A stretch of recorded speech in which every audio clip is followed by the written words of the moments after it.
2-6 by our stats. Very good tonight. No aces. No aces. All right. Questions? How much does the team feed off of Lainey's energy when she's on the court? Well, I thought tonight it was pretty huge and apparent. I mean, Illinois could not get a tip down, and that's like the biggest energy suck when you let tips drop. So Lainey was picking them up from everywhere, and I think she did an awesome job just taking charge of that from the get-go. To have a first set where you don't have an attacker and you jump out to a 8-1 lead or whatever it was, how good was that to see? It was really good. I gave credit on the post-game radio show to Macy. She came up with one of our group team goals tonight was to have Illinois call a timeout before the media timeout. So I thought that was a great goal, and it was fun to see us accomplish that and give her some props. But I think it's always a challenge because it's very easy to get into a match and try to feel out another team. But we didn't do that tonight. We came out and played great, and I thought kind of what we planned to do worked really well, and we stuck with it. Ever had a hitter go hit 1,000? I think maybe once. How incredible is that? Yeah. Connect on all nine I swings. was like, I didn't even know who did that. Andy. That was, yeah, that's really good. You didn't know? No, not until you just said that. So it was awesome. Yeah. Great job, Andy.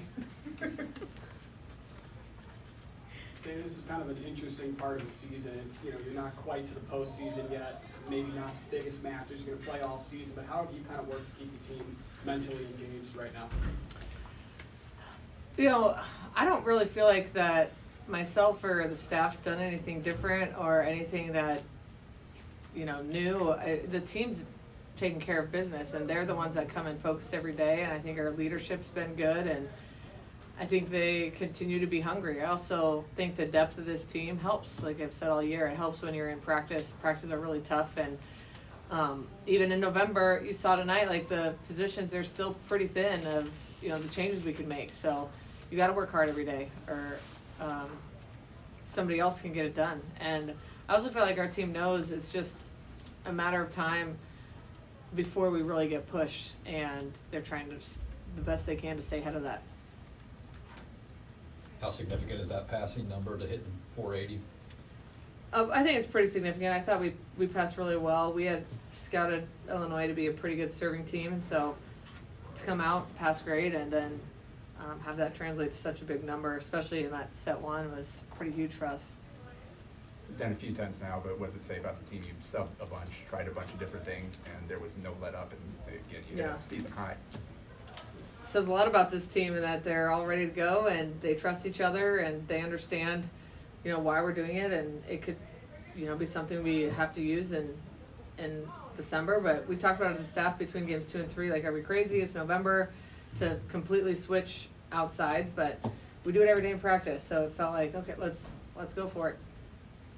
You guys didn't have a hitting error in the first set, and then Campbell came in at 18-7 and continued that streak. What does it say about her, and how difficult is that to come off the bench and keep the offense still running really well?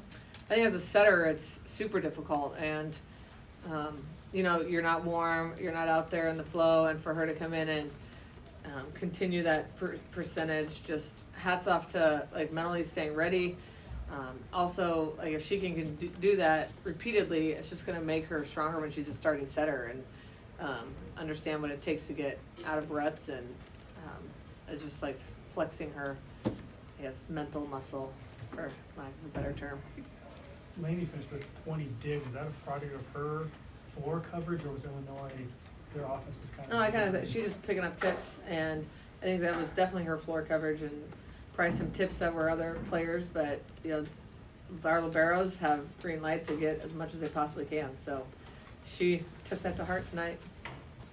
When she makes a play like she did in that second set where she laid out to get the rejection from Victoria, are you used to that yet, or is that just another Lainey making a play like she does? Oh, I felt like that was, I don't know, it was a little bit different because it was a cover ball, so it's like you're really protecting your teammate and saving them from an error and keeping the play going. So, those are even more electric, in my opinion, than just a nice dig. Final questions? All right. All right, thanks guys. Thank you.